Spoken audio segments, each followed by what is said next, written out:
Hey guys, what is up?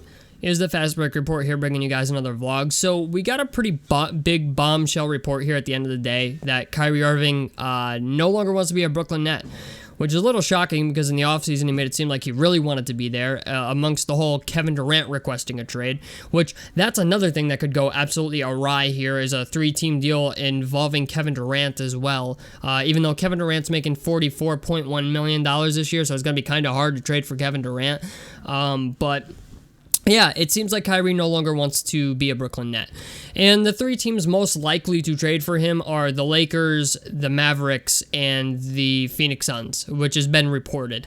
I'm going to say this, I don't think any 3 of those teams are going to be able to pull something off except for the Lakers. And I could see a 3-team deal involving the Lakers and the Raptors here with the Nets to make this work, because let's be honest, the Raptors are blowing it up, it seems. Their roster of Scottie Barnes, Pascal Siakam, Gary Trent Jr., OG Anunoby, Fred VanVleet, like, it's not working. Like, it's not going to be enough for them to compete in the East. They might as well just rebuild it, right? Like, they're already fielding calls on OG Anunoby. They're asking way more than they should be for OG Anunoby, and Fred VanVleet, I think, is clearly, like, done. Like, he's mentally checked out. He's not shooting that well this year for Toronto. And if you're the Nets, you're going to want a point guard back. And I don't see them trading Kyrie to the Timberwolves for D'Angelo Russell. I don't see them trading Kyrie to the Mavericks for Christian Wood and Spencer Dinwiddie. I just don't see that happening. Maybe they do. I don't know. But I just find it hard to believe the Nets would be trading for players that they already traded away.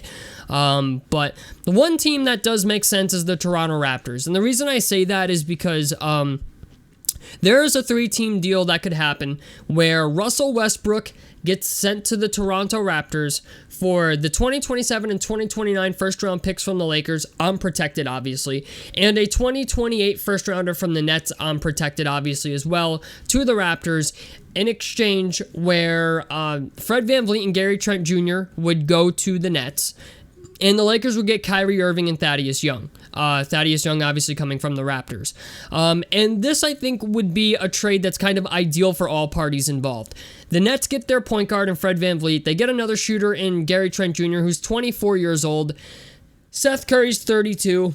1 year left on his deal. It's expiring, so they can bring in Gary Trent Jr., who will be Seth Curry's replacement. And on top of this, the Lakers get Kyrie Irving, and on top of it, they get Thaddeus Young, who Thaddeus Young is actually a really savvy vet. Like, people, like, Thaddeus Young has been a valuable vet almost everywhere he has played, okay? Like, whether it was in Chicago, whether it was for the Pacers, now for the Raptors, like, players just seem to love Thaddeus Young. And, you know, he's 34, but he's a decent vet. Like, he's solid. You know, like, he would be a good bench player for the Lakers. So, and if you're the Raptors, you get a really, like, a decent jump on this rebuild they're trying to do, where they get Russell Westbrook. Yeah, it's $47 million, but you can fucking eat it and just let him go. You know what I'm saying? Like, you could trade for Russell Westbrook and he never plays a single game for the Raptors. That's perfectly fine. And the 3 first-round picks they're getting are all unprotected. Like, that's the only way this goes through is if they're all unprotected, because the Brooklyn Nets pick would be post Kevin Durant and post Ben Simmons, and the 2027 and the 2029 pick would also be unprotected and post LeBron and post AD. So I just think if you're the Raptors, like, this is probably the best route you can take. And on top of it, they still own their 2023 pick for this year, so they could just decide to mail it in and make their team absolutely horrendous.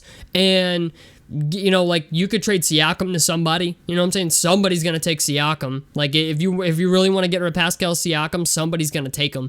OG Anunoby is going to draw trade interest. Who else?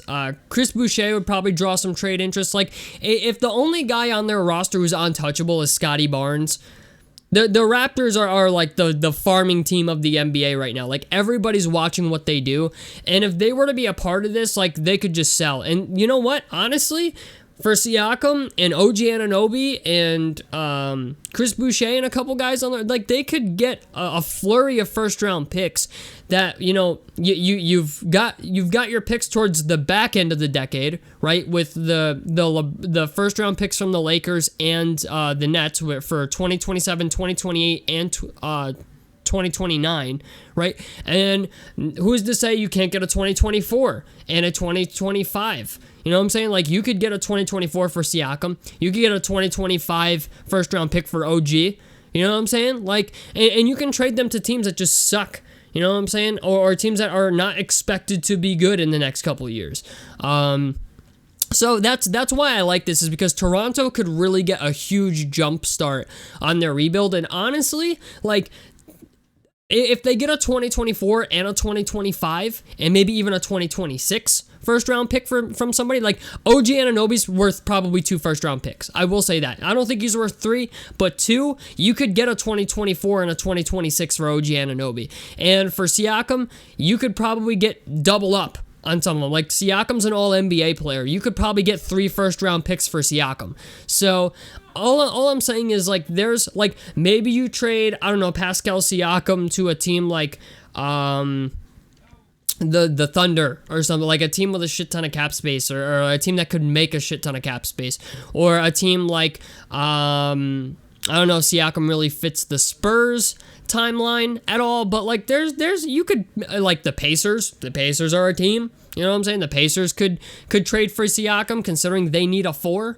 So all I'm saying is, man, like, there's the Pacers could get involved in this and offer some first round picks for Siakam or OG Anunoby. Like, that's a very real possibility here. But all I'm saying is this: if this trade were to happen, right? The Nets, Lakers, and Raptors trade, the NBA is going to be on fire. And this is what I think is the most likely trade for Kyrie Irving, is a 3-team trade involving the Raptors. Because, like, the Nets are not going to trade Kyrie Irving and let Ben Simmons run point guard. They're just not. It's not going to happen. And who's to say Kevin Durant doesn't want to get traded after this? You know what I'm saying? So, I don't know, man. Today's been pretty fucking wild with the Kyrie Irving news. But I will say this: the trade that I proposed in this video would set the NBA on fire.